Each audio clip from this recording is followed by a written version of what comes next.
Good morning students. Class 8 के लिए deforestation and it's cause चर्चा आज हम करेंगे। तो आप पेज नंबर, अगर बुक्स आपके पास हो तो पेज नंबर निकाल लीजिए 67। We get useful product from tree. ठीक है। In the last few decades a large number of tree has been cut. A large scale cutting of tree and clearing of forest is called deforestation. Deforestation का मतलब क्या हुआ?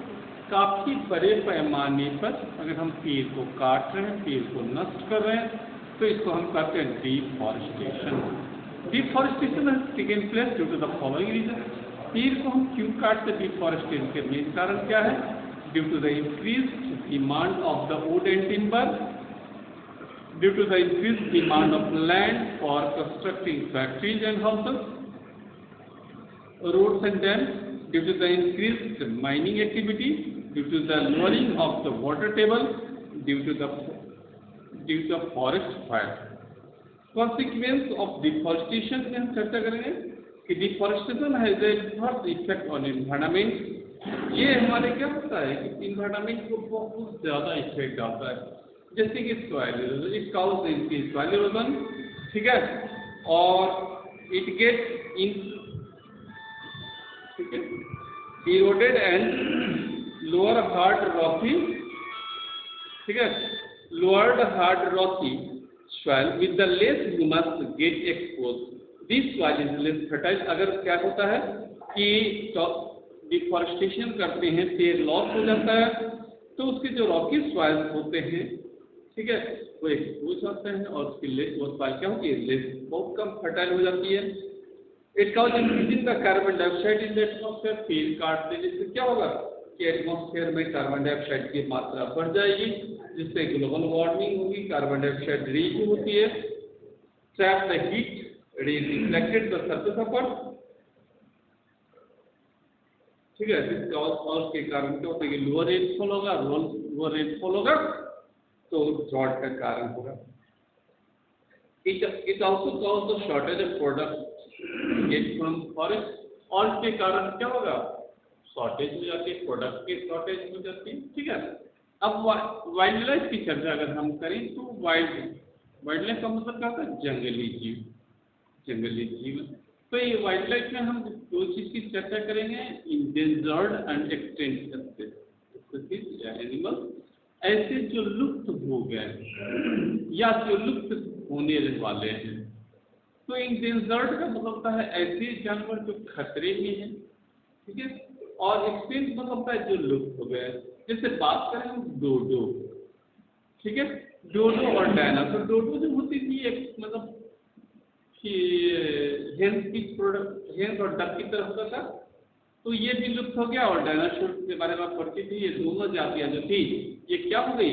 गायब हो गई, खत्म हो गई। क्योंकि हमारा इन्वायरमेंट चेंज होता है और इन्वायरमेंट चेंज में जो एडॉप्ट करते हैं वही इस दुनिया में रह पाते हैं, जो एडॉप्ट नहीं करते हैं वो खत्म हो जाते हैं। इसलिए आता है mountain quail of western Himalaya, pink headed duck, Sikkim speak, ये जो जानवर है ये लुप्त हो गए हाल के दिनों में। इसके साथ बिशोन, बीहर, प्रोगहॉर्न, एंटीलोप, टाइगर, एसिटाइल, लियोपार्ड, ये सब इंडेंजर्ड में आ जाते हैं। किसमें आ जाते हैं?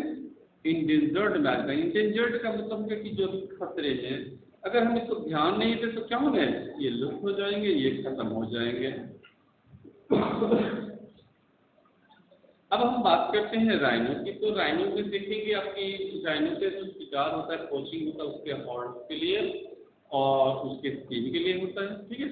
तो अगर स्नैक्स का भी बहुत ज़्यादा शिकार हो जाए उसके स्किन के लिए और उसके जो फ्लैश होते हैं उससे भी दवाइयाँ बनती हैं।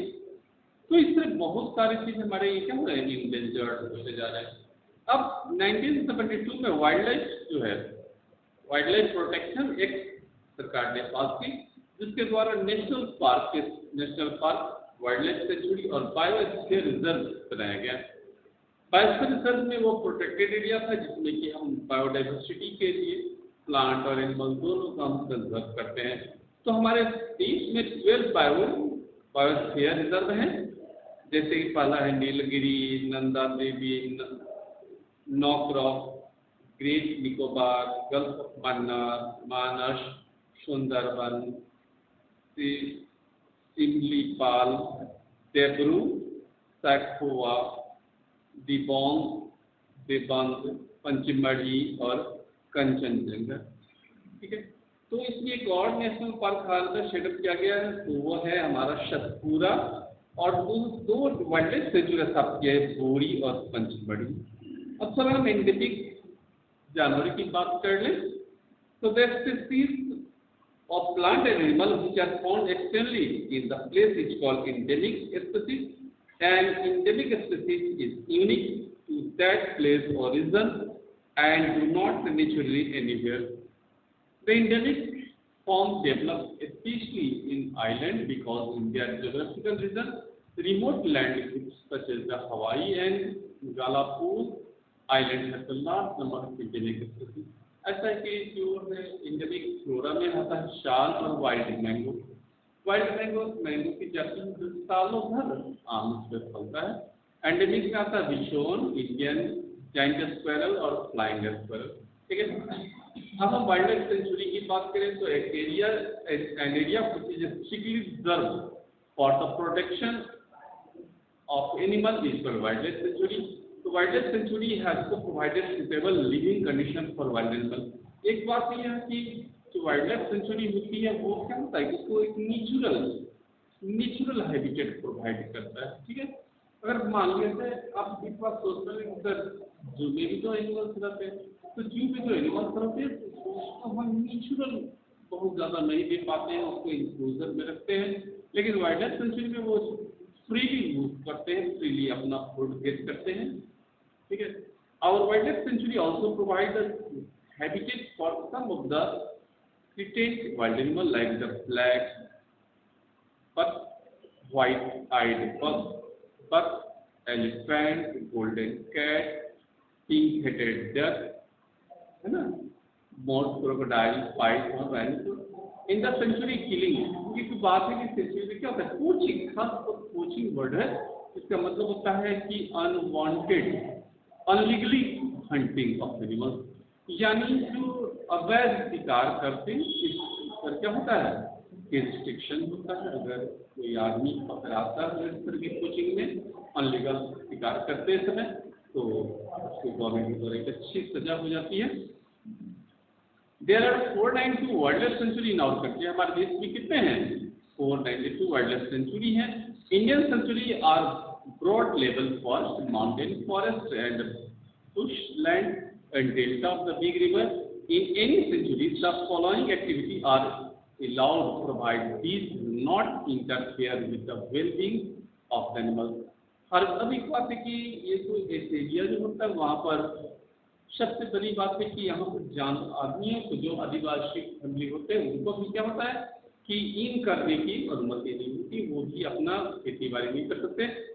Harvesting of timber and collection of minor forest product, जो फॉरेस्ट प्रोडक्ट होती है उसको भी वे कलेक्ट नहीं कर पाते। ठीक है, अब थोड़ी सी चर्चा कर लेते हैं नेशनल पार्क की। ठीक है, तो नेशनल पार्क जो है area strictly reserve for preserve flora and fauna, landscape, historic object, this called national park.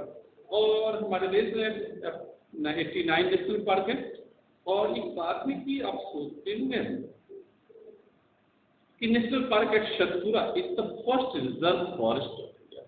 Satpura जो पहला रिजर्व फॉरेस्ट है, ये जो सबसे पहले नेशनल पार्क का जो आइडिया है ना, ये according to me Jim Corbett पर, जहाँ तक मेरी जानकारी है कि जिंक कार्पेट एक बहुत अंग्रेज के जमाने के बहुत बड़े शिकारी हुआ करते थे। उन्होंने बहुत सारे बाघों को शिकार किया, लेकिन बाद में उनका मन बदल गया और उन्होंने कहा कि नहीं, अब हम लोगों को जानवरों को शिकार नहीं करना चाहिए, बल्कि क्या करना चाहिए, उसको सुरक्षा प्रदान करना चाहिए, है ना। तो कभी कभी आदमी का मन भी बदल जाता है और मन बदलने से क्या होता है कि वह अच्छे नेक रास्ते पर चलने लगा था। तो rock painting found in the rock shelter updated indicating the speed of large animals, elephant, world buffalo and barasingha in this region. Satpura Tiger Reserve are developed in pure ensure the survival and maintenance of tiger population in our country. और हमारे यहाँ जो बीच में जो हमारे ये district park है उसमें फेमस है Jim Corbett national park Uttarakhand tiger के लिए, कान्हा नेशनल पार्क मध्य प्रदेश में है टाइगर के लिए, भरतपुर बर्ड सेंचुरी राजस्थान में, ये खासकर माइग्रेटरी बर्ड के लिए, साइबेरियन क्रेन के लिए है, Nandankanan biological park near Bhubaneswar, ये भी व्हाइट टाइगर के लिए है, breeding of white tiger, Similipal biosphere reserve Orissa में टाइगर के लिए, शासन गीर सेंचुरी स्टिकलॉयन के लिए है गुजरात में, जिसको गीर फॉरेस्ट भी कहते हैं, काजीरंगा ये वन हॉर्न आसाम का सेवा से के लिए, वॉल हॉर्न राइनो के लिए, एक सिंग वाला राइनो के लिए, उसके बाद शिक्षा सेंचुरी राजस्थान में टाइगर के लिए, सुल्तानपुर लेक बर्ड सेंचुरी ये हरियाणा में है बर्ड के लिए, बांदीपुर सेंचुरी कर्नाटका में इंडियन एलिफेंट के लिए, मधुमलाई सेंचुरी तमिलनाडु में इंडियन एलिफेंट के लिए, और national botanical garden West Bengal में रेयर स्पीसीज ऑफ प्लांट के लिए। ठीक है, तो आज मैं इतना ही बता दूं और उसके बाद जो है हम कुछ और चर्चा करेंगे। तो नेक्स्ट जो वीडियो होगा उसको करेंगे और अच्छा, और आई थिंक कि एक दिन एक लेक्चर में ये क्लास ये खत्म हो जाएगा। अगले दिन हम आपसे चर्चा करेंगे WCU की, IUCN की, ठीक है, और हमारे जो चीज़ें वो लॉस हो रहे हैं या इसके लिए क्या प्रोटेक्शन है, क्या गवर्नमेंट लॉ है, तो इसकी खास चर्चा करेंगे। बस आज के लिए थैंक यू।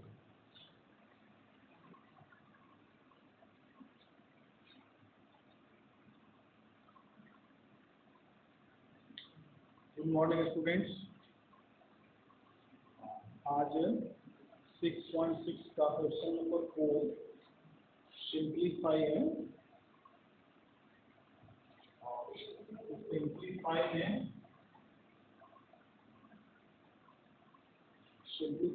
सिंप्लीफाई में आप पहला क्वेश्चन आप देखेंगे 7m + 8n, 7m + 8n the whole square plus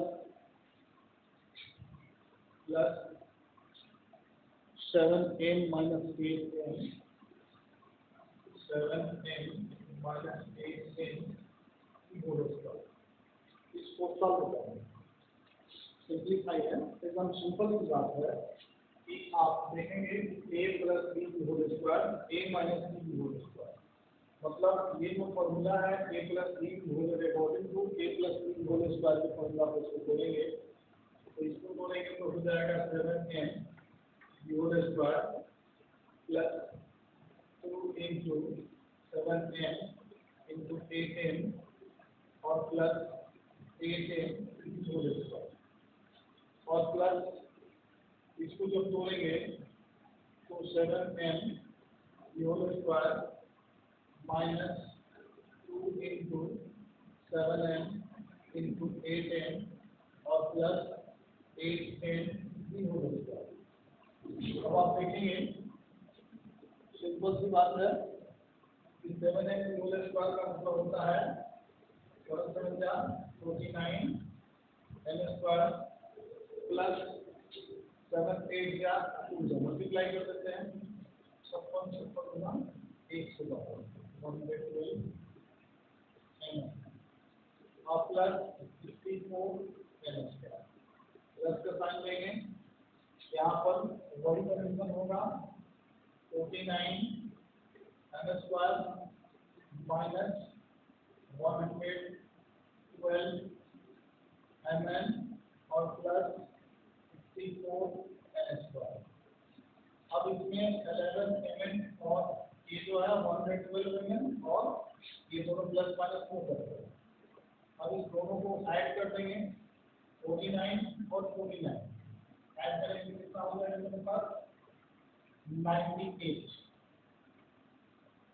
n² और प्लस ये 64 n² और 64 n², तो हो जाएगा कितना 128 n²। ये आपका क्वेश्चन। तो इस तरह से हम सिंप्लीफाई को बनाएंगे। अब इसमें एक जो क्रिटिकल क्वेश्चन है वो देख लीजिए, सबसे लास्ट में जी नंबर,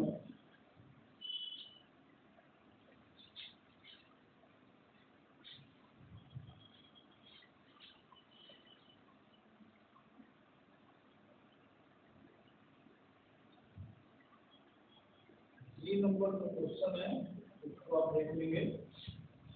जी में क्या है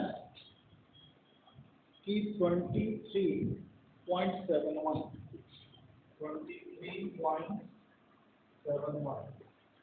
मल्टीप्लाइंग 23.71 माइनस 16.29 मल्टीप्लाई 16.29 और डिवाइड बाई 0.742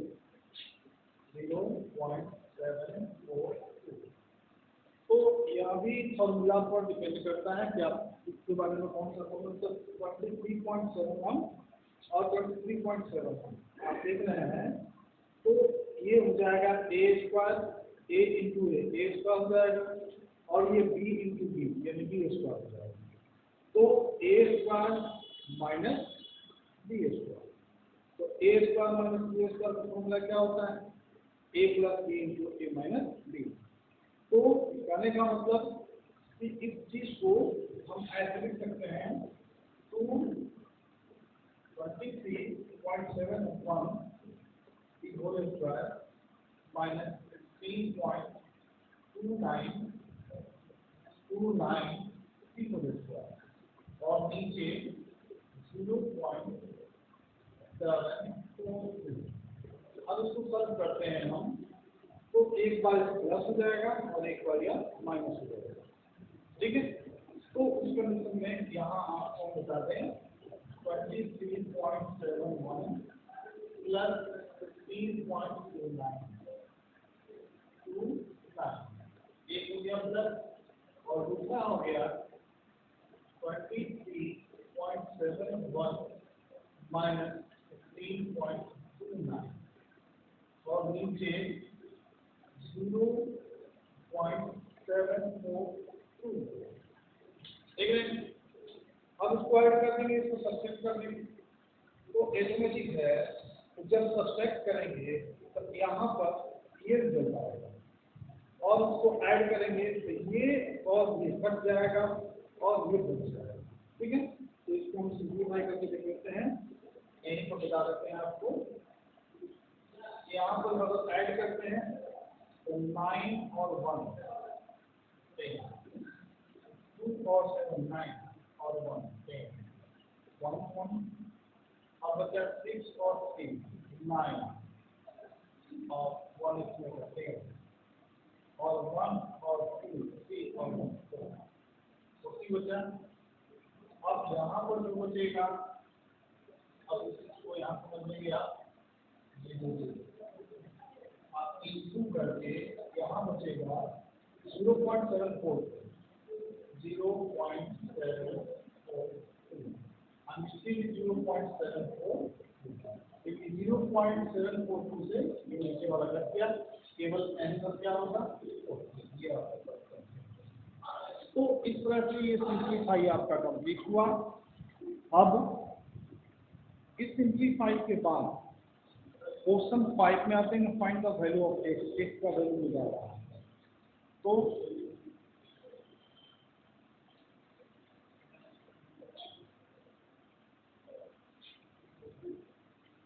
इसमें क्वेश्चन नंबर 5, इसमें क्या करना है, find the value of find the value of x का वैल्यू निकालना। तो पहला क्वेश्चन इसमें क्या है, a number 20x equal to 60 square minus 40 60 square minus 40 square. तो हर जगह हम इस फॉर्मूला का यूज करते हैं अब हमको क्या निकालना है, एक। तो एक का मीनिंग क्या होगा देखेंगे। इसको सॉल्व कर देते हैं और 28 बचेगा तो इसको के परसेंट से डिवाइड कर देंगे। इसको सॉल्व करने के बाद जो आएगा वो हमारा जैसे मान लो 28 और 60 स्क्वायर माइनस 48 इसका फॉर्मूला क्या था, a स्क्वायर माइनस b पर a प्लस b और a माइनस b। एक बार में करते 60 प्लस 40 a प्लस b हो गया और दूसरा आ जाएगा 60 माइनस 40 इसका आ जाएगा। अब यहाँ एक का वैल्यू निकालना है तो अभी 28 कर देते हैं। 60 प्लस 40 हो जाता है 100 और 60 में 40 है 15 हो जाएगा। अब यहाँ पर एक इक्वल हो जाएगा 100 into 20 डिवाइड बाय 10 तो कर दिया। एक का वैल्यू कितना होगा ये आ गया। तो इस तरह से हम ये क्वेश्चन बताएंगे। और 6 नंबर जो क्रिटिकल क्वेश्चन है वो आपका अलग टाइप का है, इसको भी हम बता देते हैं। 6 नंबर का जो क्वेश्चन है वो कैसे होता है।